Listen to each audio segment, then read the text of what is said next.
Essa é a oração que o Senhor Jesus nos ensinou a fazer, orando de acordo com esses princípios. Nós estaremos vivendo esses princípios e Cristo os vivia. Jesus praticava isso no seu dia a dia. Então nós estaremos em boa companhia quando praticamos. Os irmãos que estão em casa, nossa boa noite a vocês. Os que aqui estão também, boa noite a todos. Estamos louvando e engrandecendo aquele que é digno de toda honra, toda glória e todo louvor. E vamos ler a palavra de Deus em Mateus, no capítulo 28, os versos finais, de 16 a 20. E depois meditaremos na palavra de Deus e vamos participar na ceia. Vamos celebrar a ceia do Senhor com muita alegria nesta noite. É a ordenança de Cristo. Vamos cumpri-la com alegria, a ordenança da ceia do Senhor Jesus. Vamos glorificá-lo participando em obediência na sua santa ceia. E os irmãos que estão em casa, se quiserem preparar aí também um pedacinho de pão e um cálice ou 2 dedos num copo aí de suco de uva ou de refresco, e nós participaremos aqui. Você pode participar aí também em casa. A palavra de Deus em Mateus, no capítulo 28, a partir do verso 16, mesmo assim assentados como os irmãos estão, acompanhem a leitura da palavra de Deus.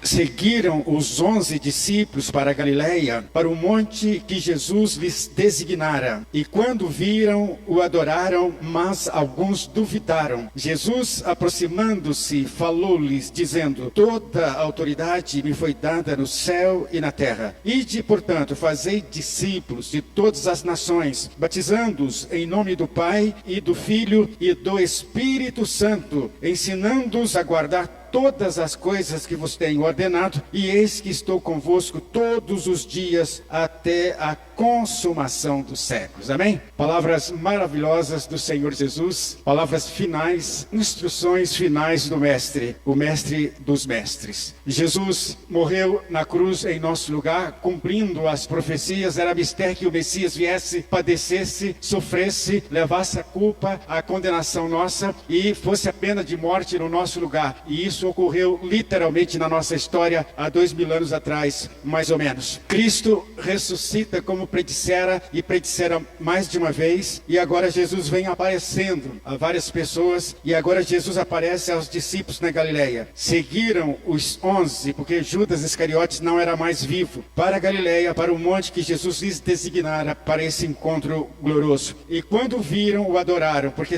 sabiam que Jesus é Deus.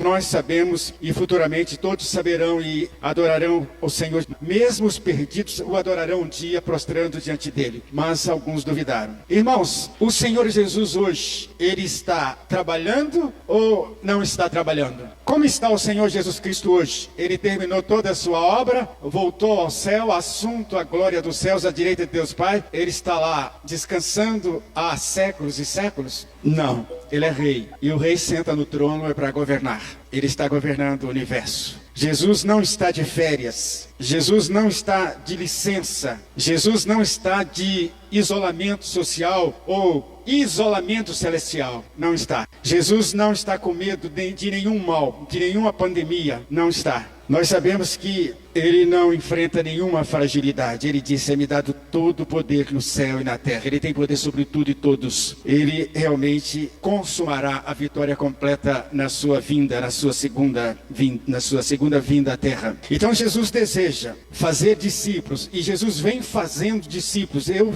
sou discípulo dele, você é discípulo dele. Ele vem fazendo discípulos e discípulos no Brasil, milhões, e vem fazendo discípulos pelo mundo. Fiquei profundamente feliz de saber o quanto de milhões de sul-coreanos estão se convertendo. Quando fui para o seminário em 1977, no Rio de Janeiro, estudar teologia numa escola e filosofia noutra, eu ouvia dos poucos crentes ainda na Coreia do Sul. Mas esses últimos 40 e poucos anos, milhões de coreanos estão se rendendo ao Senhor Jesus. Então Jesus deseja e vem fazendo discípulos em todos os lugares, e vem fazendo discípulos de todas as nações, até os confins da terra. Jesus vem fazendo discípulos para que nós sejamos seus agentes hoje na nossa geração. Então ele oferece a sua companhia verso 20b, eis que estarei convosco todos os dias até a consumação. Ele promete a presença cotidiana dele com seus discípulos. Então Cristo ressurreto apareceu, verso 16, foi adorado, não é? Alguns duvidaram, será que é ele mesmo? Ele morreu, foi sepultado, acompanhamos a sepultura, será ele mesmo? Alguns duvidaram, mas outros não duvidaram. No entanto, somente quem tem poder para vencer a morte poderia ter autoridade para dar uma comissão de alcance mundial. De manhã eu falei um pouco sobre a diferença de autoridade e de poder. Poder a pessoa tem e o poder impõe. Fala, acontece. Deus tem poder, falou, e o que Deus fala é criado, é feito. E também as autoridades que têm poder, o que fala é cumprido. É cumprido porque tem poder, o poder impõe. Mas a autoridade não é como poder. A autoridade se conquista pela qualidade que é e pela posição que tem. O Senhor Jesus tem poder, todo poder, mas também ele é autoridade, respeitada pelos que o conhecem, pelos súditos do seu reino, não é? Que inclinam diante dele, que o adoram porque ele é Deus e prestam serviços a ele. A autoridade, então, não é imposta, é conquistada pela posição que é e pelo que a pessoa é. Então, meus irmãos, Cristo, com todo o poder e também a autoridade que tem, ele não daria uma missão de alcance mundial se ele não tivesse poder, tamanho poder sobre a morte. Então ele tem poder sobre a morte. Fala, o morto ouve, volta à vida. Isso é poder. Mas também ele tem autoridade. O ressuscitado quer consagrar a sua vida a ele porque ele é uma autoridade respeitada e quer ser governado por ele. Então Jesus tem essa autoridade e poder para dar uma comissão mundial. Por isso ela chegou no Brasil na nossa geração. Então quem é o Senhor Jesus? Ele é Deus, não é? Deus se identificando com a raça humana. Jesus é vindo a nós. Ele é Deus feito homem. Então Deus vem a nós na pessoa do seu Filho. Jesus morreu numa cruz e foi levantado dentre os mortos. E na ceia nós celebramos a sua morte em nosso lugar, mas também a sua ressurreição para salvar os homens dos seus pecados. Como resultado, houve uma revolução. O resultado disso foi uma revolução que mudou o curso da história humana. Mudou o curso do mundo, não é? Quem gosta de revolução, então deve unir-se a Cristo. Ele revolucionou a história humana. Jesus de Nazaré é a maior pessoa de todos os tempos. Jesus tem produzido o maior número de mudanças positivas na história das nações e tem produzido também em milhões e milhões de nossas vidas mudanças positivas. Existe um historiador chamado Philip Schaff. Philip Schaff, ele disse que Jesus sem dinheiro, Jesus sem exército armado, ele conquistou mais milhões do que Alexandre o Grande, mais do que César, mais do que Maomé e mais do que Napoleão Bonaparte. Guerreiros conquistadores, mas Jesus conquistou muito mais milhões do que eles. Jesus deu mais luz sobre as coisas humanas e as coisas divinas do que todos os filósofos e eruditos juntos e os cientistas da terra. Ainda que Jesus nasceu em um presépio e crucificado como se fosse um malfeitor, Jesus controla os destinos do mundo civilizado. E Jesus governa um império espiritual que rodeia toda a terra. E ele consumará a nossa história. Ele consumará a história humana e todos ajoelharemos diante dele um dia para confessar que ele é o Senhor. Você duvida que ele consumará a história humana? Se eu fosse você, eu não duvidaria. Eu não duvido que ele vai consumar a história da nossa vida, do nosso planeta, da história humana. Então Jesus continua trabalhando. Ele continua trabalhando. Primeiro, Jesus trabalha com poder e autoridade. Ele trabalha com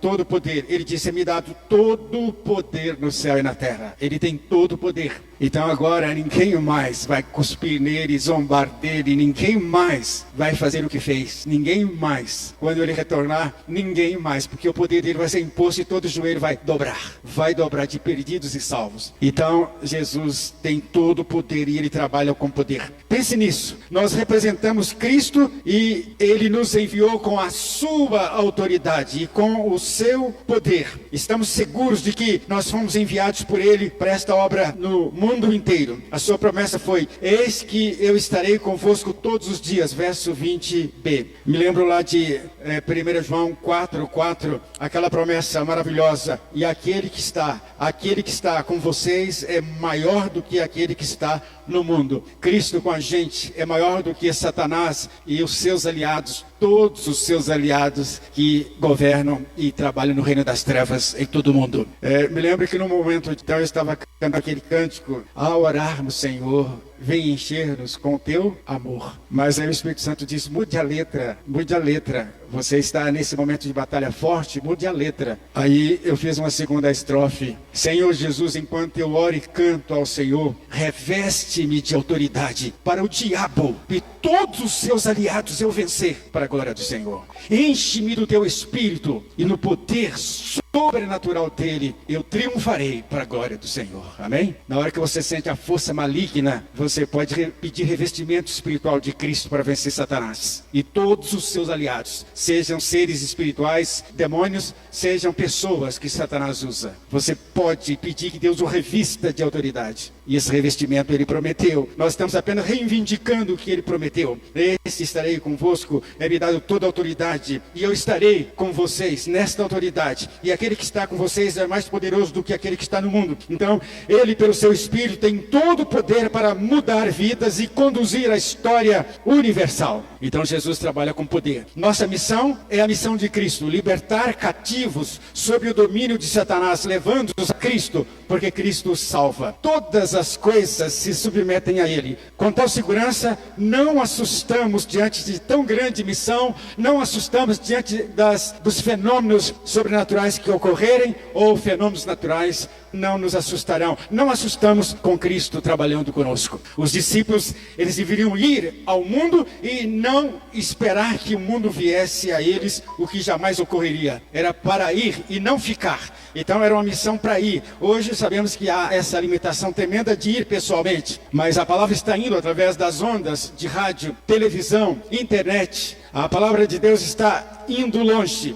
e a palavra de Deus tem sido anunciada. Então pela fé nós temos poder total de Cristo. Ele me dá todo o poder e Cristo está com a gente e Cristo está em nós. Então o poder dele está com a gente. Para quê? Poder para cultuar, para que o nosso culto seja verdadeiro, em espírito e em verdade. Poder para trabalhar, poder para orar, para amar. Hoje de manhã nós falamos sobre amar a oração. Como você ama outras pessoas e outras coisas, você ama Deus, ama a palavra de Deus, você deve amar a oração. Você ama a oração e quer gastar tempo em oração, porque nós pela manhã meditando sobre essa bênção na vida do cristão. Então nós temos poder para orar, temos poder para trabalhar, nós temos poder para vencer o pecado e nos santificar ao Senhor. Nós temos poder para vencer a malignidade que opera nesse mundo. Nós temos o poder de Cristo que trabalha e trabalha em nós, e nós trabalhamos unidos a Ele. Então a autoridade de Jesus estava sobre tudo. Lembra? Ele podia realizar andando sobre as águas. Ele podia falar ao mar e o mar obedecia na hora.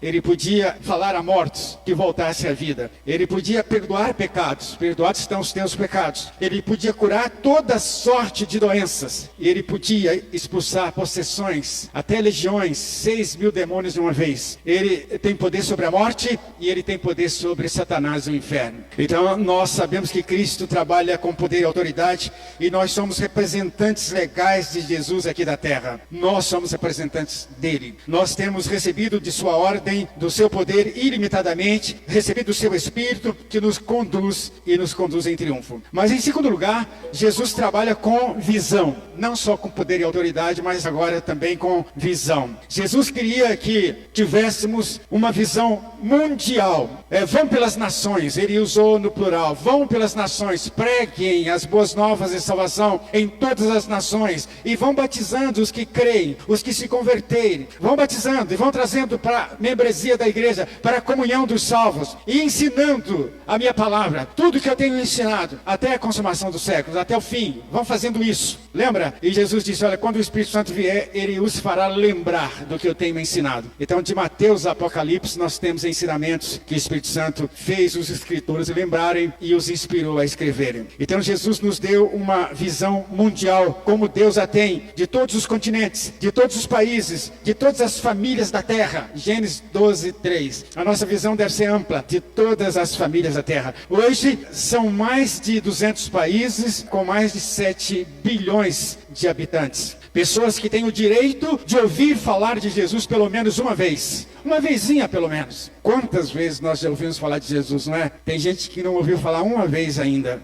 Nem uma vez sequer. O pastor Oswald Smith do Canadá, ele nos desafia. Vejamos os mais de 2 bilhões da China e da Índia. Tenhamos uma visão dos milhões da África, dos milhões da América Latina. Aí nós veremos um pouco da urgência, porque a safra poderá estragar-se para sempre se nós não colhermos em tempo. A presente geração só pode alcançar esta geração, do contrário se perderá para sempre. Então Jesus expressa em João 9:4, a noite vem, a noite da nossa vida vem, a noite da história vem, quando ninguém mais pode trabalhar. E para nós que já estamos na terceira idade, a noite já está bem adiantada. A nossa vida, pelas estatísticas do Brasil, já diz mais ou menos quanto nós viveremos. Sobre a minha vida, permita-me, uma vez que cheguei a 65 anos nessa condição, a estatística brasileira literalmente está em documento isso. Diz que eu vou viver em média mais 18 anos e meio. Olha só, literalmente. Então,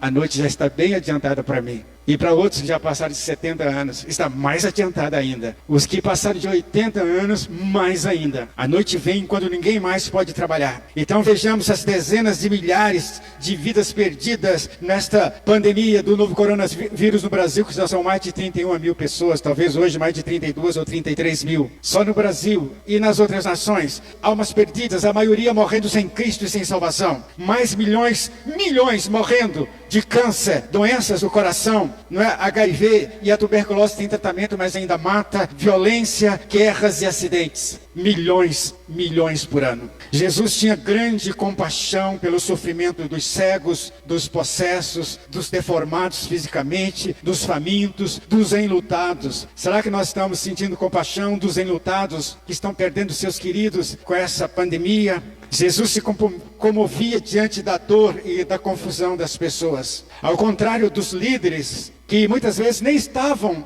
interessados, nem sentiam compaixão, líderes religiosos inclusive, Jesus os via como uma boa colheita que devia colher-se e entesourar para Deus, para a eternidade. Almas preciosas devem ser colhidas pelo Evangelho. É preciso visão de compaixão, visão de fé, visão que podemos alcançá-los para Jesus. Então Jesus trabalha com uma visão mundial de todas as nações e todas as famílias da terra. Ele vai salvar pessoas de todas as tribos, línguas, povos e nações. Jesus realmente deu essa visão para João lá na ilha de Pátimo em Apocalipse, pessoas de todas as tribos e etnias. De tal maneira que Jesus quer que nós tenhamos essa visão, trabalhar com visão ampla, mundial, e não só aqui, perto de nós, não só no nosso bairro ou cidade. É preciso compaixão. Não só imaginamos, mas nós temos um amigo todo-poderoso. Cristo se fez nosso amigo e quer que nós cooperemos com Ele nessa obra que Ele trabalha, essa obra mundial. Se temos visão da evangelização mundial, nós seremos impulsionados a agir, orando mais, contribuindo mais, consagrando mais as nossas vidas, se Deus quiser mandar um ou outro de nós. Então Jesus está trabalhando com todo poder e autoridade. Jesus está trabalhando ainda com visão mundial. E nós temos essa mesma visão de Deus. Ele quer que tenhamos essa visão. Vão pelas nações. E terceiro, Ele está chamando-nos. Nos chamou para a salvação, nos convertemos dos nossos delitos e pecados. E agora Ele está chamando para que nós terminemos a obra da evangelização mundial. Jesus espera a nossa dedicação completa, sem reservas de mercado pessoal. Como quem dizer, não, isso aqui é o governo, isso aqui da minha vida é eu que tomo a decisão. Essa outra, não, essa outra eu dedico a Deus. É Ele que decide, Ele que me mostra a vontade dEle. Não, sem reserva de mercado pessoal da sua vida, consagre a sua vida plenamente ao Senhor, para que Deus possa usá-lo onde, quando quiser, o tempo que quiser usar, sem reserva. Ele espera a nossa dedicação plena. Existe um escritor de livros missionários, e nós estamos no período de missões ainda mundiais. O professor Fábio, ele publicou pedidos de orações que devemos estar orando, pró-missões, conquanto a campanha não está ainda forte aqui na igreja, presencialmente falando, mas nós temos realmente o nosso coração na obra missionária e devemos continuar orando pró-missões e também contribuindo para esta obra. E um escritor chamado Timóteo, charado Timóteo da Bíblia, ele vê que um grupo significativo está se entregando ao trabalho do Mestre, trabalhando com Jesus.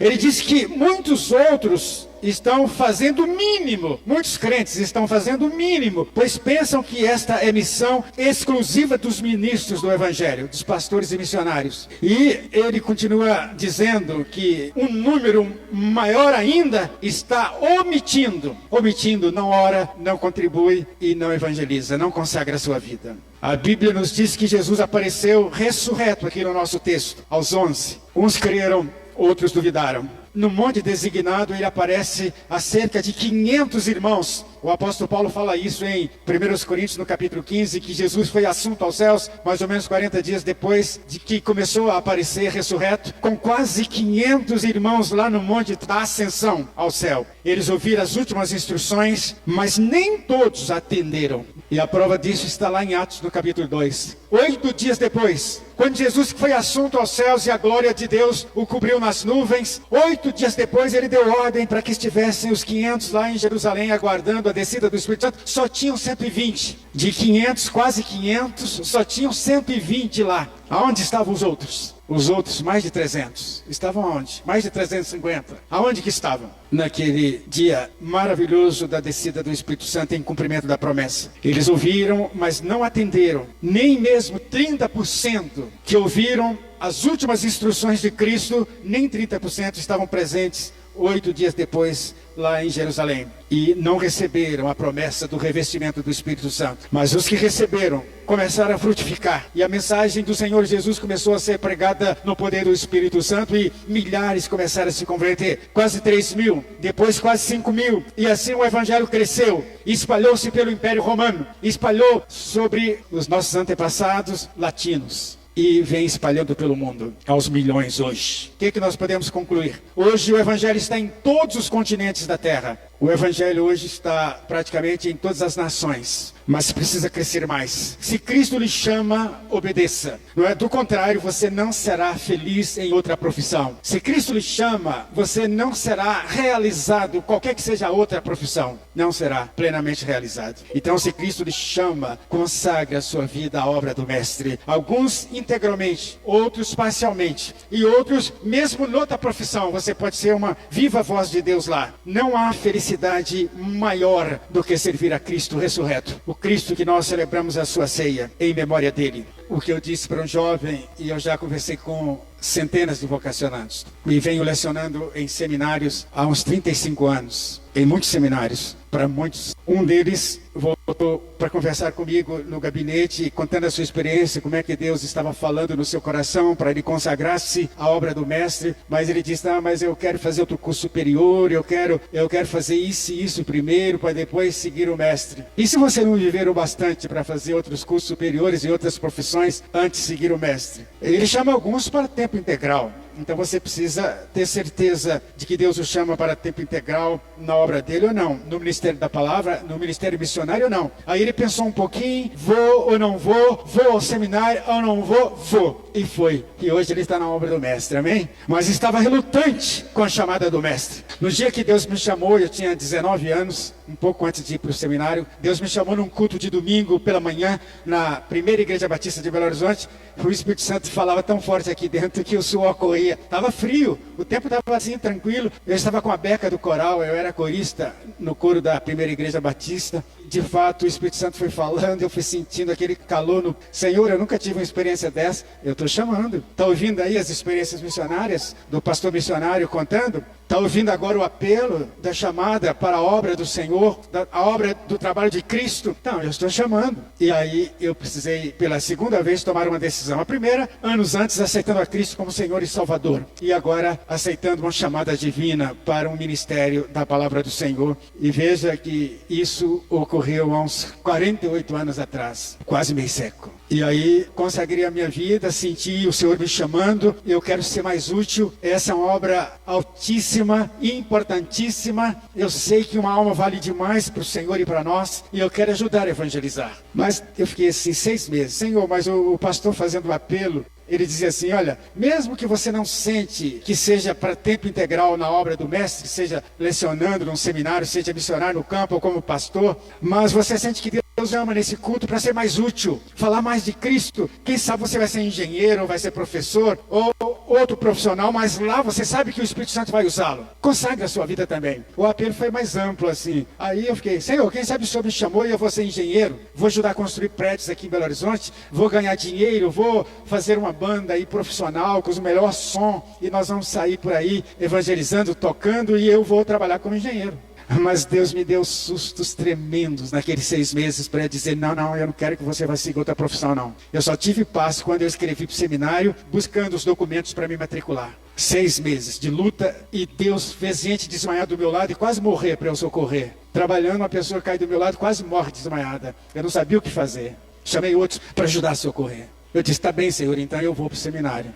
E fui, buscando o melhor preparo para servir o mestre. Deus chama você? Será que nessa noite Deus está chamando algum jovem, alguma moça, algum rapaz, algum senhor, alguma senhora? Deus está chamando você para que mesmo na sua profissão, se você já tem certeza dela, seja mais útil? Ou Deus está chamando alguns para uma obra específica e integral no seu reino? Então consagre a Deus nesta noite, em nome de Jesus. O Cristo ressurreto, que tem toda a autoridade e tem uma missão mundial, e está conosco, eis que estarei convosco, e nos reveste do seu Espírito, da sua capacitação, para a gente fazer uma obra que é um propósito de Deus para o mundo inteiro. Amém, irmãos? Feche os seus olhos em oração em nome de Jesus. E vamos orar para que Deus realmente mova, e que Deus realmente mova, para que trabalhemos no poder e na autoridade de Jesus, para que trabalhemos com a visão de Jesus, e para que trabalhemos sentindo a chamada do Mestre. Por compaixão, nos chamou à salvação e nos chama a uma consagração completa. Ele nos chama para que nós o sigamos não só até o céu, mas para que sigamos na missão mundial que Ele tem. E essa missão terminará um dia. Essa missão será realizada. Essa missão será feita. Então ore a Deus e consagre a sua vida. Quantos, em nome de Jesus, sentem que devem consagrar plenamente a sua vida ao Senhor Jesus? Levante as suas mãos. Quantos? Deus abençoe. Deus abençoe. Deus abençoe. Quantos mais? Deus abençoe. Quantos mais sentem que devem consagrar, independente de ser um pastor ou missionário, mas independente da sua profissão, você pode ser mais bênção revestido do Senhor Jesus, do seu Espírito? Levante a sua mão. Deus abençoe, jovem. Mas Deus abençoe mais pessoas. Deus abençoe. Glória a Deus. Louvado o nome do Senhor Jesus. Glorificado o nome do nosso Deus. Nós vamos orar para que Deus realmente possa consolidar essa consagração da sua vida no altar do Senhor. Todos vocês que ergueram as suas mãos, fiquem em pé, por favor. Em nome de Cristo, pode ficar em pé. Ó Deus, vá confirmando. Essas vidas se consagram ao Senhor. Vá confirmando, ó Pai, abençoando, derramando o revestimento dos altos céus. Confirme a chamada, se é para uma obra específica e total no teu reino, como foi a minha e tem sido de milhares de vocacionados. Que tudo possa direcionar, confirmando essa chamada. Ou se já é professor, ou já é um outro profissional, mas quer ser mais bênção lá no contato com as pessoas. Então reveste da autoridade dos altos céus, Senhor. Reveste de capacitação, reveste do Espírito Santo e usa. Em nome de Jesus. Abençoa em nome de Jesus. Amém.